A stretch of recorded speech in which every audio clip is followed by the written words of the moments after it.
میں نے سب معلوم کر لیا ہے، ان کے پہرے دار کہاں کھڑے ہوتے ہیں مجھے سب پتا ہے۔ تب ارطغرل دوان سے کہتا ہے کہ اتنا لمبا عرصہ تم جاسوسی کرتے کرتے مصیبتوں سے لڑتے رہے اور یہ معلومات ہماری فتح کے لیے روشنی بنے گی، اور اب تم سیاہ ہونے پر دھیان دو۔ پھر دوان ارطغرل سے کہتا ہے کہ کاش بھائی میں آپ کے ساتھ جا سکتا۔ پھر ممسی کہتا ہے کہ ارطغرل بھائی آپ کو ڈاکو کے پاس اکیلا جانے دیں، میرا دل اس چیز کی اجازت نہیں دے رہا۔ اس پر ارطغرل کہتا ہے کہ میرے بھائیو فکر نہ کرو، اللہ ہمارے ساتھ ہے۔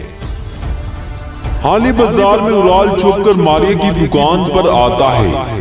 اسی وقت ان دونوں کو حسن تاجر بھی دیکھ رہا ہوتا ہے۔ اورال اماندہ سے پوچھتا ہے کہ کیا فرانسسکو یہاں آیا تھا؟ تب اماندہ کہتی ہے جی ہاں وہ یہاں آیا تھا، اور اس نے آپ کے کہنے کے مطابق اسلحان اور علیمہ سلطان کو اغوا کر لیا ہے۔ اس نے ارطغرل سے ویسے ہی کہا ہے جیسا آپ چاہتے تھے۔ اگر ارطغرل 1000 سونے کے سکے نہ لائے تو وہ ان دونوں کو مار دے گا۔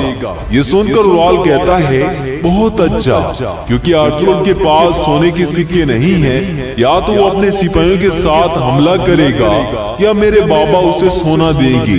پھر اماندہ کہتی ہے کہ کوئی بھی صورتحال ہو ارطغرل فرانسسکو کی جال میں پھنس جائے گا، ارطغرل زندہ نہیں بچے گا۔ لیکن ایک مسئلہ ہو گیا ہے، اس کام کے لیے فرانسسکو دگنا معاوضہ چاہتا ہے۔ پھر اورال کہتا ہے کہ ایک ڈاکو سے اور کیا توقع کی جا سکتی ہے، لیکن اماندہ ایک بات یاد رکھنا، اگر اسے پتہ چل گیا اس کام کے پیچھے میں ہوں تو میں تمہارا گلا کاٹ دوں گا۔ پھر اماندہ کہتی ہے کہ آپ فکر نہ کریں، اسے پتہ نہیں چلے گا۔ پھر اورال کہتا ہے کہ میں ارطغرل اور اس کی بیوی اور اسلحان کو بچانے جا رہا ہوں۔ تب اماندہ حیران ہو کر کہتی ہے کہ اس کا کیا مطلب ہے؟ پھر اورال کہتا ہے میں یہ تمہیں بعد میں بتاؤں گا۔ تاجر حسن یہ سب کچھ چھپ کر دیکھ رہا ہوتا ہے۔ کائی قبیلے میں ارطغرل اپنے خیمے میں گندوز کے پاس موجود ہوتا ہے۔ اتنے میں حائمہ خاتون خیمے میں آ کر گندوز کے پاس بیٹھ جاتی ہے۔ ارطغرل گندوز کو پیار کرتے ہوئے کہتا ہے اللہ آپ کو صحت عطا فرمائے، اور گندوز تم اپنی ماں کی واپسی تک ٹھیک ہو جاؤ گے انشاءاللہ۔ اس کے بعد ارطغرل سونے کا تھیلا اٹھا کر روانہ ہونے کی تیاری کرتا ہے تو حائمہ خاتون ارطغرل کو گلے لگا کر کہتی ہے اللہ نگہبان ہو میرے بیٹے، اللہ تمہاری حفاظت کرے، اللہ تمہیں بری نظر سے بچائے، اور پانی کی طرح بہتے ہوئے جاؤ اور واپس آؤ۔ حائمہ خاتون روتے ہوئے دعاؤں کے ساتھ ارطغرل کو روانہ کرتی ہے۔ فرانسسکو علیمہ سلطان اور اسلحان کو ایک سونے کے سکے کی تھیلی دکھاتے ہوئے کہتا ہے کائر چودار قبیلے کی محترم خواتین کا شکریہ، 1000 سونے کے سکے اس سونے میں شامل ہونے والے ہیں۔ تب اسلحان فرانسسکو کو غصے سے کہتی ہے کیا یہ سونا تمہارے کام آئے گا؟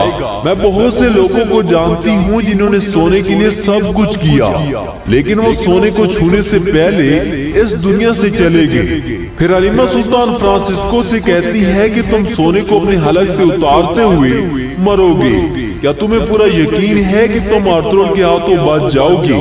اس پر فرانسسکو کہتا ہے کہ مجھے پورا یقین ہے میں بچ جاؤں گا، کیونکہ میں جانتا ہوں مرے ہوئے لوگ زندہ لوگوں کا کچھ نہیں بگاڑ سکتے، اور ارطغرل ایسے پھندے میں آ رہا ہے اس کا بچنا ناممکن ہے۔ اور کہتا ہے کہ اس پاگل نے یقین کر لیا ہے کہ میں سونا لینے کے بعد باخریت آپ کو چھوڑ دوں گا، لیکن آپ سب ایک دوسرے کے سامنے مرو گے۔ اس کے بعد اسلحان اور علیمہ سلطان اپنے ہاتھ کھولنے کی کوشش شروع کرتی ہیں، جبکہ دوسری طرف ارطغرل بڑی تیزی سے گھوڑا بھگاتے ہوئے علیمہ سلطان اور اسلحان کو بچانے کے لیے جا رہا ہوتا ہے۔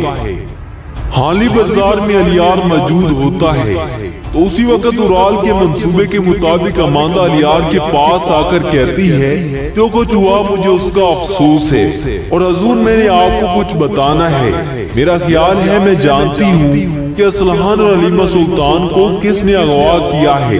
یہ سن کر الیار پوچھتا ہے کہ کس نے اغوا کیا ہے اور تم کیا جانتی ہو؟ پھر اماندہ کہتی ہے کہ اس کا نام فرانسسکو ہے، وہ اکثر بازار نہیں آتا کیونکہ وہ سیمون کا سب سے بڑا دشمن ہے۔ پھر الیار کہتا ہے کہ اس کا ہماری عورتوں کے اغوا سے کیا لینا دینا۔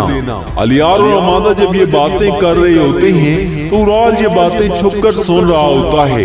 پھر اماندا الیار کو کہتی ہے کہ میں نے فرانسسکو کو عورتوں کے کام والی جگہ پر دیکھا اور وہ وہاں موجود خواتین سے حلیمہ سلطان اور اسرحان خاتون کے بارے میں سوالات کر رہا تھا۔ پھر میں ڈر گئی اور اپنی دکان میں واپس آ گئی۔ پھر الیار کہتا ہے فرانسسکو مجھے کہاں ملے گا، مجھے جلدی بتاؤ۔ پھر اماندا کہتی ہے کچھ ڈاکو جو اس کے مددگار تھے وہ میری دکان پر آئے تھے، میں نے انہیں یہ کہتے ہوئے سنا وہ عین اکلس کے پہاڑ پر رہتے ہیں اور حضور یہ کسی کو پتہ نہ چلے کہ میں نے آپ کو بتایا ہے۔ پھر الیار غصے میں وہاں سے نکل جاتا ہے۔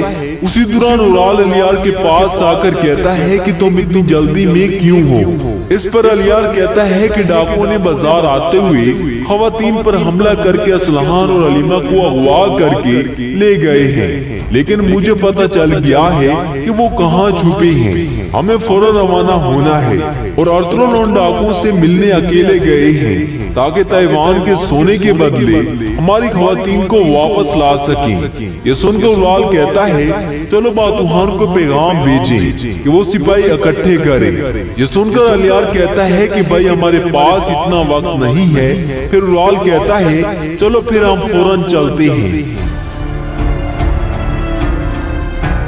دوستو آج کی ویڈیو بس یہیں تک تھی۔ ویڈیو پسند آئی ہے تو ویڈیو کو لائک کریں، دوسروں کے ساتھ شیئر کریں اور اس طرح کے روزانہ کے ایپیسوڈ دیکھنے کے لیے اپنے اس چینل گریڈی ٹی وی کو سبسکرائب کریں اور ساتھ موجود گھنٹی کو دبا کر آل نوٹیفیکیشن آن کر دیں تاکہ آپ کو اس طرح کی ویڈیوز سب سے پہلے پہنچتی رہیں۔